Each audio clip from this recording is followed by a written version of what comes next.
ఆర్థికేయులు media ఆర్థికేయులు కూడా మరి ఇక్కడ వేదిక ఉన్నందుకు ప్రజలకు అభినందనలు తెలియజేస్తూ తెలుసుకుంటూ ప్రారంభం చేస్తుంది.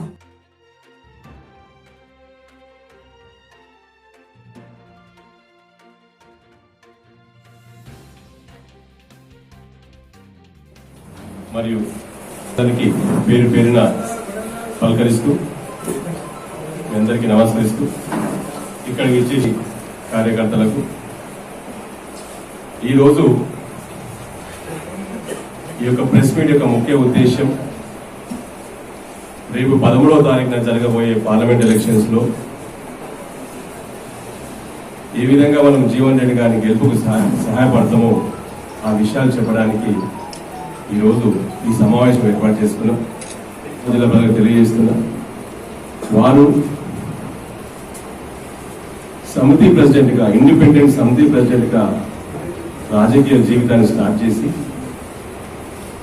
6 సార్లు ఎమ్మెల్యేగా గెలిచి ఈరోజు ఎమ్మెల్సీగా ఉండి కాంగ్రెస్ పార్టీ ఇచ్చిన బాధ్యతను వారు స్వీకరిస్తున్నారు. వారేమి రాత్రి నేను పోటీ చేస్తాను రాలేదు. కాంగ్రెస్ పార్టీ వీరుంటేనే పట్టొస్తుంది. ఎందుకంటే జగిత్యాల కోరుట్ల ప్రాంతంలో వారికి ఉన్న గట్టింపు పట్టు నిజామాబాద్ జిల్లాలో పట్టుతో వారి గెలుపు సునాయాసంగా ఉంటుందని చెప్పేసి మరి రేవంత్ రెడ్డి గారు నిర్ణయించడం జరిగింది. దానిలో భాగంగా ఈరోజు ఎందుకు మనము వారిని గెలిపించాలనే ఉద్దేశంతో ముఖ్య విషయాలు తెలియజేసుకుంటున్నాం. వారు గెలిస్తే జిల్లాలో 7 కాన్స్టిట్యున్సీలో 2 కాంగ్రెస్ పార్టీ ఉన్నాయి కాబట్టి మిగతా 5 కాన్స్టిట్యున్సీలో వారి యొక్క ప్రాతినిధ్యం వస్తుంది, కాంగ్రెస్ పార్టీ యొక్క ప్రాతినిధ్యం వస్తుంది. కాబట్టి వారు గెలిస్తే ప్రతి సమస్యను కూడా ఉన్న కార్యకర్తలు కానీ ప్రజలు కానీ వారికి విన్నవించుకోవచ్చు. ఇటు రాష్ట్ర ప్రభుత్వం తరఫున ఆ కేంద్రంలో గెలిస్తే కేంద్ర ప్రభుత్వం తరఫున అన్ని పనులు చేసే అవకాశం జీవన్ రెడ్డి గారికి ఉంటుంది. కాబట్టి వారు గెలుపు ఇవాళ కంపల్సరీ అయింది. అరవింద్ గారు గతంలో గెలిచింది, అది మీకు అందరికీ తెలుసు. వారి మీద ఉన్న వ్యతిరేకత వారికి ఒక అవకాశం ఇచ్చింది, ప్రజలు వారికి ఒక అవకాశం ఇచ్చింది. జీవన్ రెడ్డి గారికి ఎందుకు అవకాశం ఇవ్వాలంటున్నారంటే రేపు అంటే 2029లో జరిగే పార్లమెంట్ ఎలక్షన్స్ లో నిజామాబాద్ జిల్లా మహిళా రిజర్వేషన్ అవుతుంది.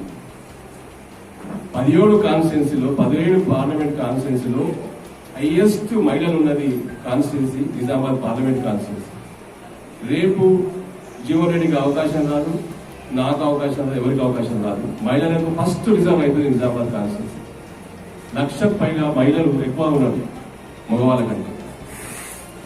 కాబట్టి ఒకసారి అరవింద్ గారికి అవకాశం ఇచ్చింది, ఈసారి జీవన్ రెడ్డి గారికి అవకాశం ఇవ్వాలి. వారి పనితనం తెలుస్తుంది. 6 సార్లు ఎమ్మెల్యేగా గెలిచిందంటే మామూలు మాట కాదండి. ప్రజలతో అనుబంధం ఉంటేనే గెలుస్తుంది. ఆ ప్రజల యొక్క ఆశీర్వాదం ఉంటేనే ఆయన ఇన్ని రోజులు రాజకీయంలో ఉండగలిగింది. వారు ఒక చివరి అవకాశం వారికి ఇస్తే కాంగ్రెస్ పార్టీ తరఫున మంచి పనులు చేసుకునే అవకాశం కలుగుతుంది. గతంలో మన పోచారం గేటు విషయానికి వస్తే సెంట్రల్ గవర్నమెంట్ సంబంధించిన రైల్వే డిపార్ట్మెంట్ దాన్ని రాత్రి క్లోజ్ చేసింది, లెటర్ ఇచ్చేసి. ఆ రోజు వారం రోజులు అందరూ కూడా ధర్నాలు రస్తారోకలు చేసింది గ్రామస్తులందరూ కూడా. నేను ధర్నారోకం చేస్తూ కోర్టు పోయి దాన్ని కోర్టులో స్టే తీసుకొచ్చి రైల్వే డిపార్ట్మెంట్ ద్వారా క్లియర్ గా రాపించడం జరిగింది. దాంట్లో మీరు ఎందుకు జరిగింది, మేము పొరపాటున దాన్ని పంపినము, అది కరెక్ట్ కాదు. మళ్ళీ ఈ పొరపాటును మేము సర్దిద్దుకుంటాము, మళ్ళీ ఇంకోసారి గేటు క్లోజ్ చేసే అవకాశం మేము ఇవ్వమని చెప్పి క్లియర్ గా కోర్టుకు రైల్వే డిపార్ట్మెంట్ రాసిచ్చింది. అది చేసింది కాంగ్రెస్ పార్టీ తరఫున కరుణాకర్ రెడ్డి, అరవింద్ గారు కాదు, గుర్తుంచుకోవాలి. ఒక అరవింద్ గారు ఎంపీగా ఉండి ఆ పని చేయాల్సింది ఉండే, దాన్ని ఆపాల్సింది ఉండే. కానీ వారు ఆ పని చేయలేకపోయింది.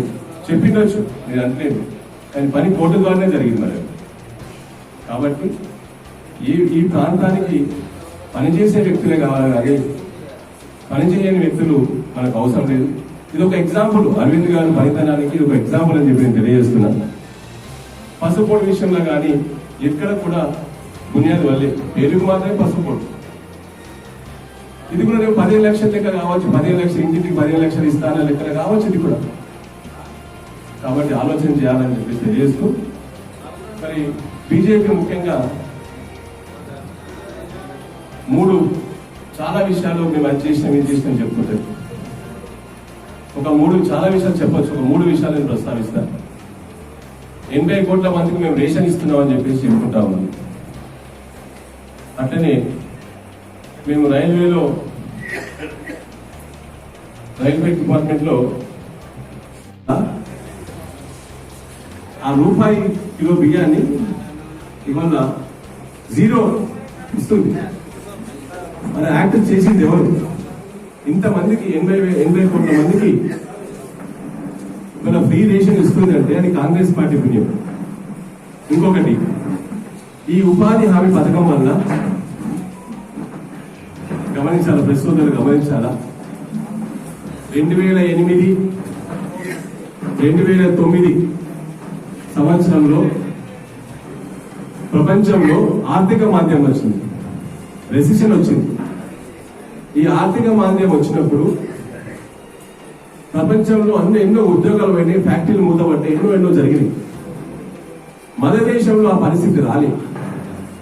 కారణం ఉపాధి హామీ పథకం. ఉపాధి హామీ పథకం వల్ల ఇంట్లో 4-5 పనిచేస్తే ₹1,00,000 ఇంటికి వచ్చినాయి.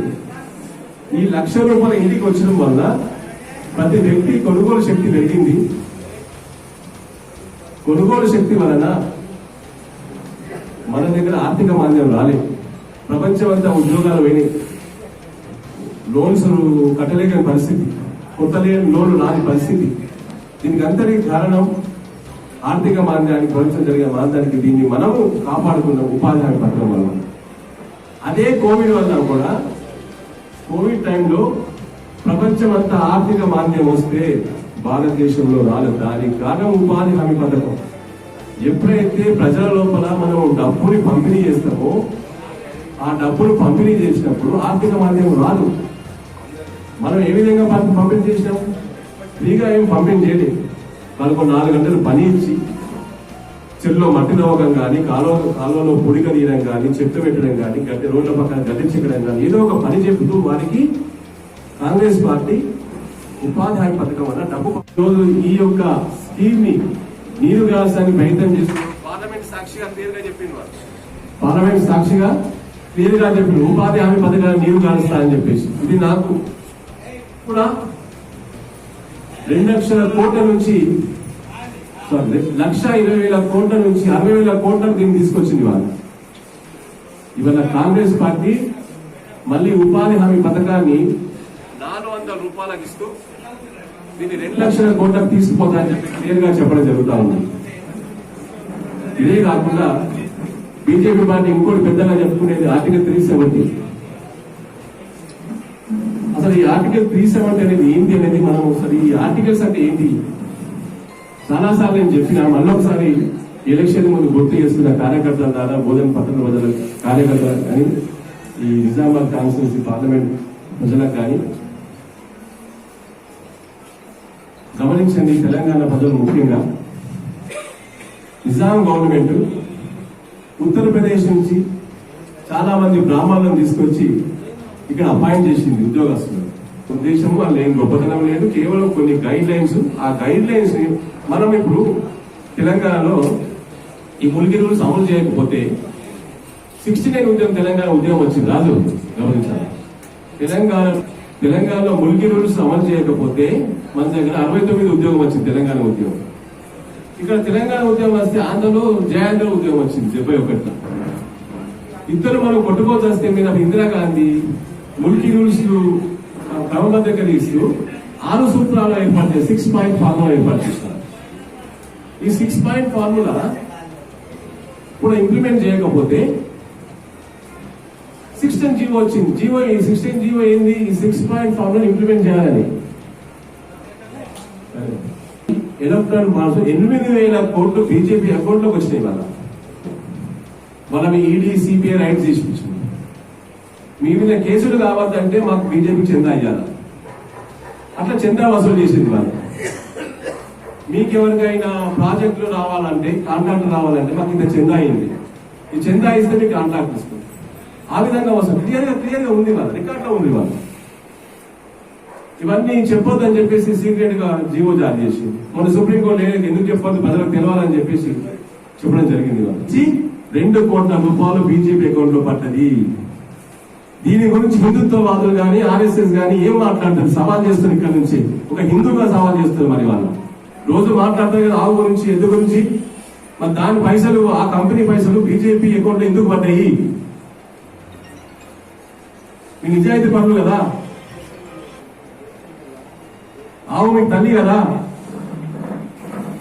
మరి ఎందుకు ఆ మాంసం ఎక్స్పోర్ట్ కంపెనీ నుంచి పైసలు ఎట్లా వచ్చినాయి బీజేపీ అకౌంట్ లో? హిందువులు మనం ప్రశ్నించండి. మీరు ఈ ముఖం మనకు కనబడే ముఖం ఒకటి, వెనుక ఉన్న ముఖం ఒకటి. ప్రజల ఆలోచన చేయండి. కాంగ్రెస్ పార్టీ ప్రజల పార్టీ. ఎస్సీ ఎస్టీ బీసీలకు న్యాయం చేసిందంటేనే కాంగ్రెస్ పార్టీ. కాంగ్రెస్ పార్టీ పేద ప్రజల పార్టీ. చెప్పుకుంటూ కాదు వాళ్ళు, చెప్పుకునేది వేరు, చేసేది వేరు వాళ్ళని చేసేది. కనుక కాంగ్రెస్ పార్టీ ఎన్నో వచ్చిన 2 నెలలనే